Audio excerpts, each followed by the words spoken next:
सो क्या हाल चाल दोस्तों, वेलकम बैक टू कोडिंग। और फ्रेंड्स, आज की इस वीडियो में देखने वाले अपना पार्ट ट्री कि हमारा पार्ट ट्री क्या होता है, और उसी के साथ हम लोग देखेंगे आज HTML स्ट्रक्चर कि हमारा HTML स्ट्रक्चर होता क्या है, कितने पार्ट्स होते हैं उसमें, कितने टाइप्स होती हैं, ये सारी चीजें हम आज की वीडियो में देखने वाले हैं।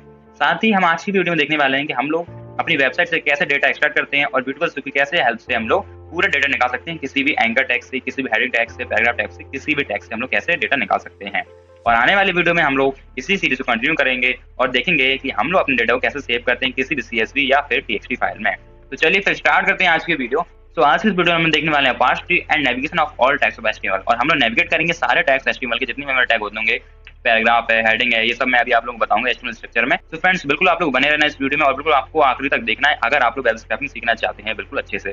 तो सबसे पहले मैं आप लोगों को मिलवाऊंगा HTML ट्री स्ट्रक्चर से।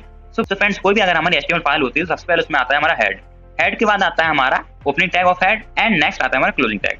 आप लोग टेंशन फ्री रहिए, मैं आप लोगों को इसको स्ट्रक्चर में बताऊंगा। जब मैंने अपनी वेबसाइट लिखी थी तो मैंने सारी चीजें कोड करके लिखी थी, तो मैं आप लोगों को उसमें दिखाऊंगा एक बार एग्जांपल के फॉर्म में। सो बेसिकली आगे आते हैं हमारे डिप्स, दो डिप होते हैं हमारे, पहला डिप दूसरा डिप। पहले डिप में आता है हमारा हेडिंग। हेडिंग हमारे 6 प्रकार की होती है। पहले आती है H1, H2, H3, H4, H5 और H6। बेसिकली हमारी डिसेंडिंग ऑर्डर में होती है। सो अगर आप H1 लेंगे तो बड़ा फॉन्ट साइज आएगा, H2 लेंगे तो थोड़ा छोटा आएगा, H3 में ऐसे ऐसे करके छोटा होता जाता है फॉन्ट साइज। नेक्स्ट आता है हमारा पैराग्राफ। अगर आपको डिस्क्रिप्शन लिखना हो सो आप लोग पैराग्राफ का यूज करते हैं, पैराग्राफ टैब का। मैं आप लोगों को पूरी चीजें बताऊंगा एग्जांपल में, दोबारा कह रहा हूं आप लोग को, तो आप लोग टेंशन फ्री रहिए बिल्कुल। नेक्स्ट आता है हमारा दूसरा पैराग्राफ टैग, जिसमें बेसिकली EM होता है, और EM क्या करता है, हमारे जो पैराग्राफ लिखते हैं हम लोग को भी डिस्क्रिप्शन लिखते हैं उसको बेसिकली ये हम लोगों को इटैलिक फॉर्म में करके देता है। नेक्स्ट आता है हमारा HR। ऐसे हमारा होता है एक हेडिंग रूल जो कि बेसिकली हम लोगों को साइज वगैरह बताता रहता है, ये बहुत ही कम यूज होता है। तो उसमें आता है हमारा UL मींस अनऑर्डर्ड लिस्ट। आप इसमें किसी भी टाइप के अनऑर्डर्ड लिस्ट डाल सकते हैं लिस्ट के, और अनऑर्डर्ड का लिस्ट का जो टाइप्स होते हैं फ्रेंड्स वो होते हैं हमारे LI मींस लिस्ट आइटम।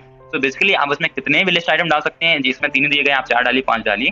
तो इस टाइप से हमारा एक बेसिक HTML ट्री स्ट्रक्चर होता है। तो मैं आशा करता हूं कि आप लोग HTML ट्री स्ट्रक्चर में इतना समझ में आ गया होगा। पहले हेड आता है, हेड में हमारे 2 टाइप्स हो जाते हैं, डिप्स जो हमारे बनते हैं डिविजन्स, वो 2 टाइप की बनते हैं हमारे। या तो आप हेडिंग डालिए, पैराग्राफ डालिए, HR वगैरह डालिए, या फिर आप दूसरा डिवीजन बनाइए और उसमें आप अनऑर्डर लिस्ट डालिए और अपने लिस्ट आइटम्स डालिए। तो मैं सारी चीजें आप लोगों को अपनी वेबसाइट रिकॉर्ड में एक बार दिखा देता हूँ कैसे ये चीजें वर्क करती हैं, कैसे ऐड करी जाती हैं। इसके लिए क्या करूंगा, यहाँ पर आप लोगों को सोर्स कोड पर ले जाता हूँ अपने। यहाँ पर हम लोग का हेडिंग का ओपनिंग टैग है और नेक्स्ट हमारा यहाँ पर हेडिंग का क्लोजिंग टैग है। आप लोग देख सकते हैं ये हमारी वेबसाइट टाइटल है। अगर आप लोग किसी भी वेबसाइट का सोर्स कोड निकालना तो बेसिकली आप लोग कंट्रोल कर सकते हैं, वरना आप लोग राइट क्लिक करिए और इंस्पेक्ट पर भी जाकर या फिर बेस सोर्स पर भी निकाल सकते हैं। तो मैंने यहाँ पर आप लोगों को हेडिंग का ओपनिंग क्लोजिंग टैग बता दिया, टाइटल बता दिया। अब मैं देखता हूँ डिवीजन। तो मेरा यहाँ पे देखिए पहला डिव स्टार्ट हुआ है यहाँ से, और मेरा ये डिव्स यहाँ पर क्लोजिंग हुआ है। सो ये ओपनिंग और ये क्लोजिंग, जो भी आप लोग डिव ओपन करते हैं या कोई भी आप टैग ओपन करते हैं तो फ्रेंड्स आप लोग क्लोजिंग करना पड़ता है उसे HTML स्ट्रक्चर में, ये HTML का रूल होता है। तो यहाँ पर मैंने आप लोगों को बता दिया डिव के बारे में। अगर मैं देखना चाहूँ कि मेरी वेबसाइट पर कितने डिव मैंने यूज किया, मैं कर सकता हूँ कंट्रोल F से। और देखिए यहाँ पर फ्रेंड्स देख रहे हैं 7 डिव जो मैंने यहाँ इस वेबसाइट पे यूज किए हैं, सिर्फ ओनली इस पेज को बनाने के लिए मैंने 7 डिव का यूज किया है। आगे मैं आप लोग बताऊंगा H1 जो मैंने बताया था। H1 टैग देख लेते हैं हमारे कितने हैं। तो H1 टैग मैंने फ्रेंड्स यहाँ पर एक यूज किया है, देख सकते हैं आप लोग। कोई भी पेज होता है फ्रेंड्स तो हम लोग उसमें एक ही H1 टैग यूज करते हैं। हम लोग SEO के रूल्स को फॉलो करते हैं, इस वजह से हम लोग को एक ही H1 यूज करना पड़ता है। अपनी किसी भी वेबसाइट के पेज में कोई भी आप पेज बनाइए, आप लोगों को एक ही H1 लगाना पड़ेगा। तो एक H1 हो गया हमारा। अगर मैं H2 देखूं, शायद H2 कोई मिल जाएगा। वो देखिए फ्रेंड्स यहाँ पर H2 तो बहुत सारे मिल चुके हैं। H2 एक रहा मेरा, और H3 देख लेते हैं एक बार। मैं आप लोगों को ये सारी चीज इस वजह बता रहा हूँ क्योंकि मैंने वहाँ पर स्ट्रक्चर में बताया था अपने ट्री में, तो आप लोगों को समझ में आ जाए कि हाँ ये सारी चीजें इंप्लीमेंट भी होती हैं। और H4 है नहीं वेबसाइट में मेरी, H4 5 भी नहीं है सॉरी, H6 और H6 भी नहीं है।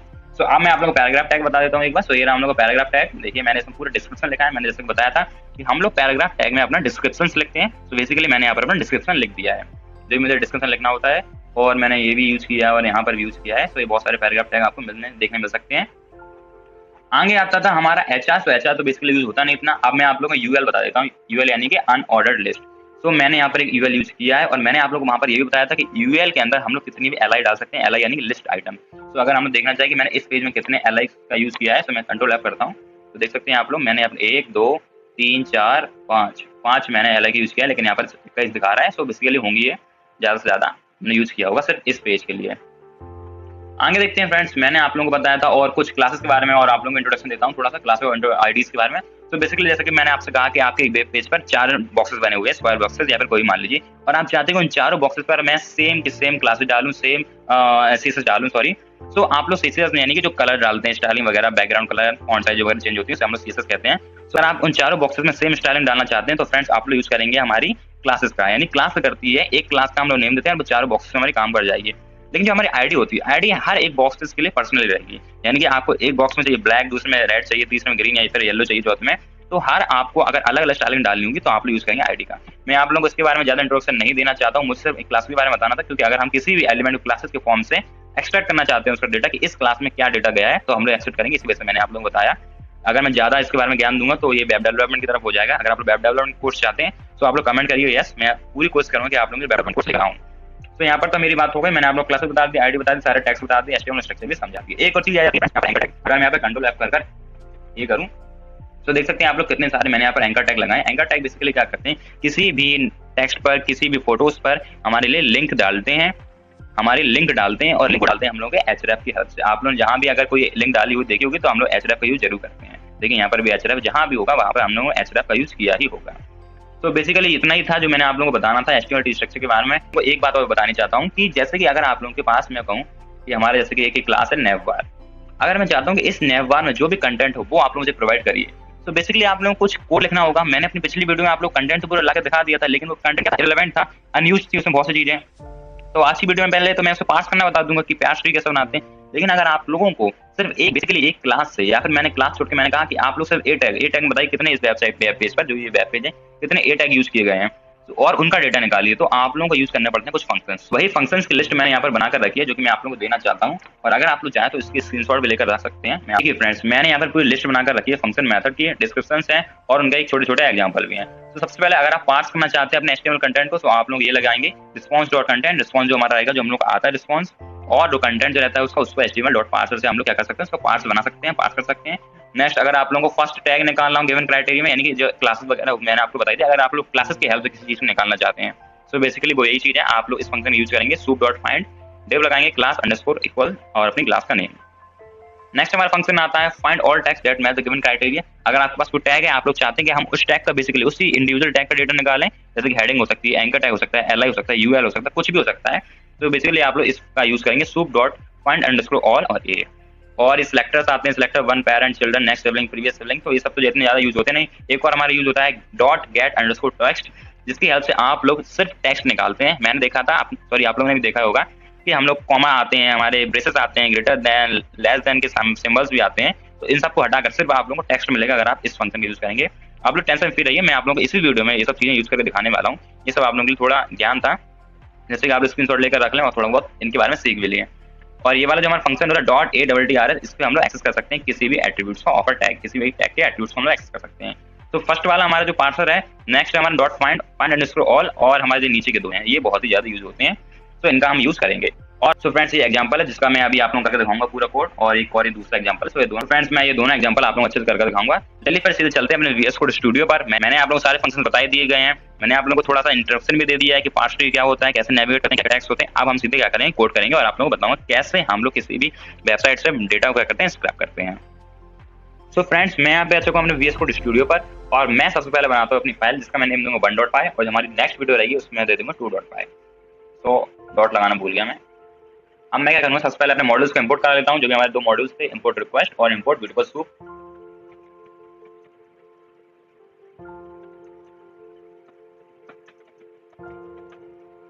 तो मैंने मॉड्यूल्स तो इंपोर्ट करा लिए हैं, लेकिन मैं एक बार रन करा कर देख लेता हूँ, जिससे कि पता चल जाएगा हम लोगों को कि हमारे मॉड्यूल्स अच्छे से इंपोर्ट हुए हैं या नहीं।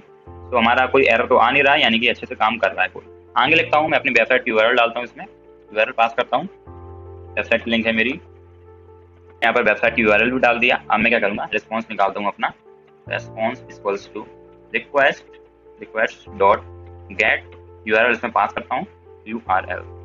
नीचे आता हूँ और अपना स्टेटस कोड एक बार देख लेता हूँ, प्रिंट करा लेता हूँ अपना स्टेटस कोड कि मेरा जो काम है वो ढंग से हो रहा है या नहीं, जो मैंने काम दिया है इसको करने को। स्टेटस कोड रन कराया मैंने अपने कोड को।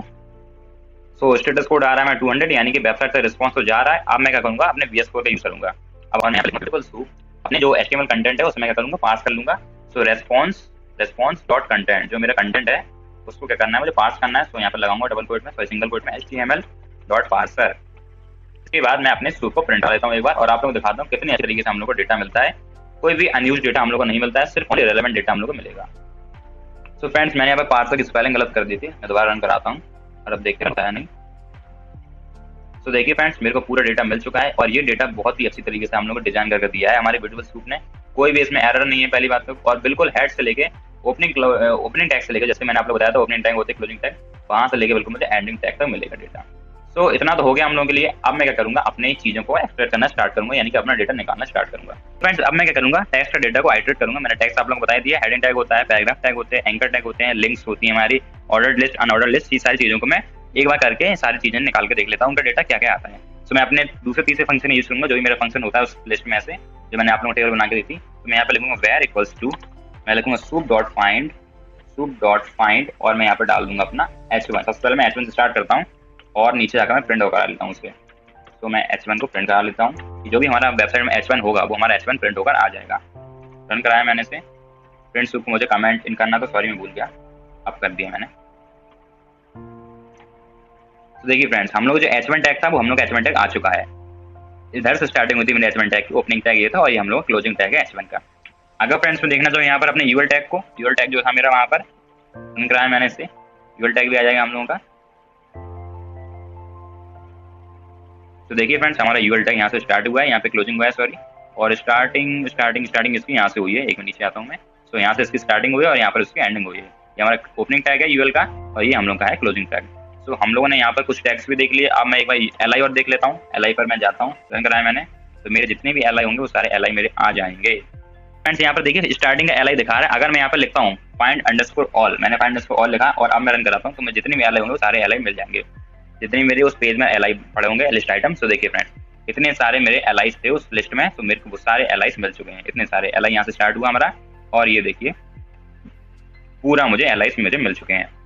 अगर मैं यहाँ पर पूरी लिंक्स निकालना चाहूँ एंकर टैग की हेल्प से, कितने मेरे एंकर टैग लगे हुए हैं, तो मैंने फाइंड अंडरस्कोर ऑल किया और ए किया, तो मेरे को सारे के सारे मुझे ए मिल जाएंगे जितने मेरे ए पड़े हुए हैं।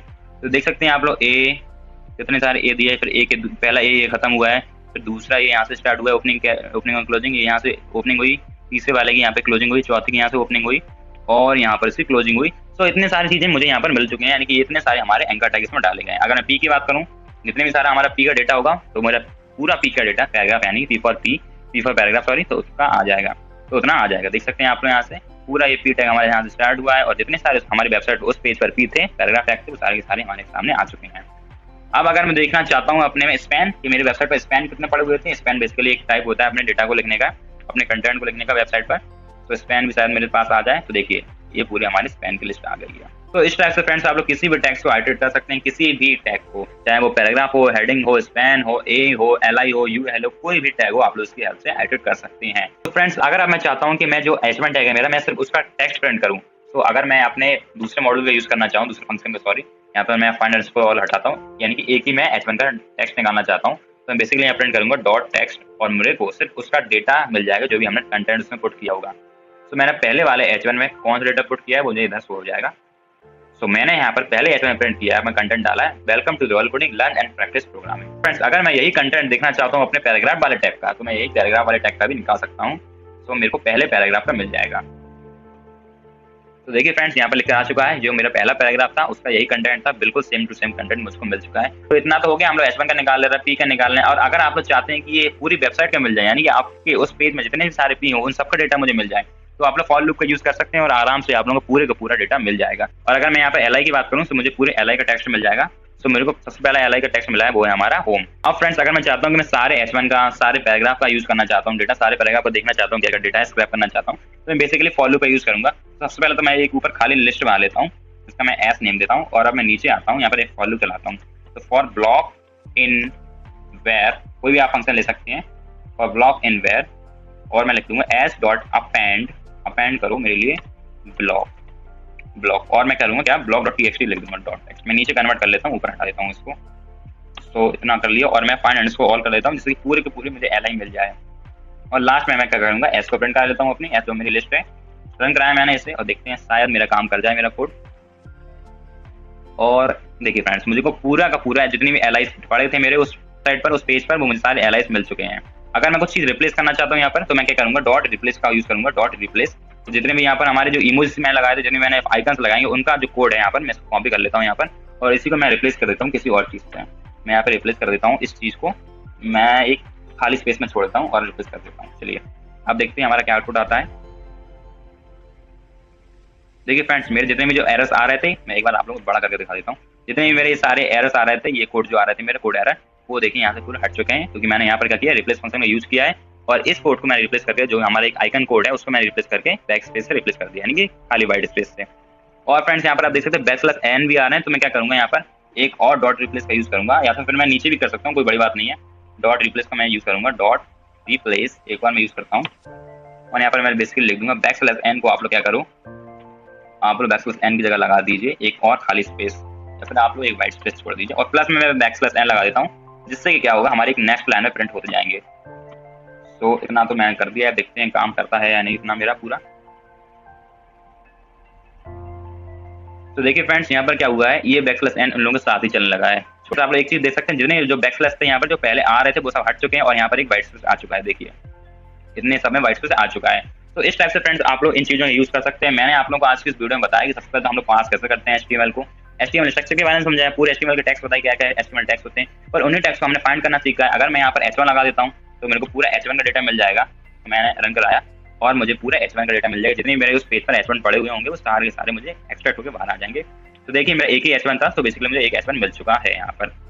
अगर मैं यही सेम चीज पैराग्राफ के लिए करना चाहूँ तो मुझे सारे के सारे पैराग्राफ भी मिल जाएंगे। तो देखिए फ्रेंड्स यहाँ पर मुझे पूरे का पूरा जो पैराग्राफ थे उन सब का डेटा मुझे मिल चुका है, आप लोग देख सकते हैं पूरा लिस्ट में स्टोर है यहाँ पर। तो फ्रेंड जरूर नहीं आप लोग H का निकाल लें, P का निकाल लें, क्योंकि मैं इस वीडियो में निकाल रहा हूँ। आप लोग जिस भी चीज का जरूरत हो आप लोग जरूर नहीं कि सेम चीज निकालें जो मैं कर रहा हूँ। अगर आप लोगों को पैराग्राफ की जरूरत है किसी भी वेब पेज की, तो आप पैराग्राफ एक्सट्रैक्ट कर लीजिए, उसका स्क्रैपिंग कर लीजिए, आप उसकी वेब स्क्रैपिंग कर लीजिए, वेबसाइट से पूरा पैराग्राफ निकाल लीजिए, H1 निकाल लीजिए। और जो नेक्स्ट चीज थी वो यहाँ पर थोड़ी मैंने बेसिक चीज लगाई फॉर ब्लॉक एंड वेयर के, जितने भी ब्लॉक थे सॉरी जितनी भी वेयर में लिस्ट बनकर आ रही थी वो सारे मैंने अपेंड कराते गए किस चीज में, अपनी एज जो मैंने एक लिस्ट बनाई थी, तो उसमें प्रिंट होती है हमारी सारी चीजें। तो मैंने यहाँ पर आप लोगों को सबसे पहले HTML स्ट्रक्चर समझा दिया, HTML टैग समझा दिया, पार्स ट्री समझा दिया आज की वीडियो में आप लोगों को डेटा निकालना समझा दिया, कैसे हम लोग डेटा एक्सट्रैक्ट करते हैं, वेब स्क्रैपिंग कैसे करते हैं हम लोग असल में।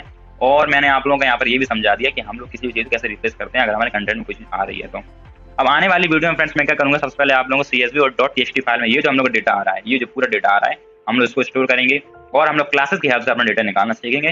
सो फ्रेंड्स बिल्कुल बने रहिए आप लोग, और अपनी नेक्स्ट वीडियो में हम लोग और तोड़फोड़ करेंगे और पूरी वेब स्क्रैपिंग को हिला कर रख देंगे। और अगर आपने मेरी प्रीवियस वीडियोस नहीं देखी वेब स्क्रैपिंग की तो उन्हें जाकर आप जरूर देखिए, वो वीडियो आपको काफी हेल्पफुल रहेंगी। क्योंकि अगर आपने वो वीडियोस नहीं देखी आप लोग सीधे इधर ही आ गए डायरेक्टली तो आप लोग थोड़ी प्रॉब्लम देखने मिल सकती है, क्योंकि मैंने वहाँ पर काफी चीजें सिखा कर रखी हैं। तो नेक्स्ट वीडियो का आप लोग इंतजार जरूर करिएगा, मैं उसमें अपना डेटा को CSV या .txt फाइल में स्टोर करना सिखाऊंगा, और आप लोग उसे कहीं भी शेयर करिए, कहीं भी आप लोग उसको सेंड करिए। तो फिर मिलते हैं फ्रेंड्स अपने नेक्स्ट वीडियो में, जब तक के लिए लेट्स कोड।